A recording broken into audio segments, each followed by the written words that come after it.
అమ్మా, ఏ జలములో ఏ పుణ్యం చేసుకున్నావు, ఇంత పెద్దింటో పడ్డా.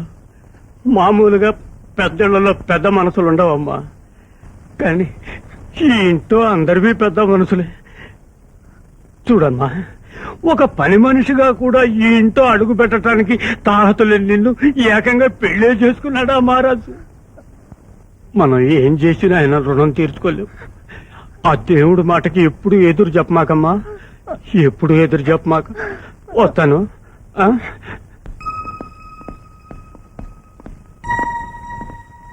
ఎంతో ఆప్యాయంగా చూశారు, చాలా సంతోషం బాబు. మరి నేను వెళ్ళొస్తా. అప్పుడే ప్రయాణం ఏంటండి, ఇంకా 4 రోజులు ఉండొచ్చుగా. కూతురింట్లో కలకాలం కాపురం ఉండమంటారా? వస్తా బాబు, వెళ్ళొస్తానమ్మా. అమ్మా, ఆ పిచ్చిది మా ఊరి పొలిమేరలు కూడా దాటారు కదా, అట్లాంటిది ఒక్కసారిగా పట్టవాసం. ఇంత పెద్దింటో కాపురం. అదేదైనా తప్పులు చేస్తే కన్న తల్లిలాగా మందలించండి, కడుపులో పెట్టుకుని కాపాడండి అమ్మా. అంతగా చెప్పాలా? మా కూతురైనా కోడలైనా వసంతేగా.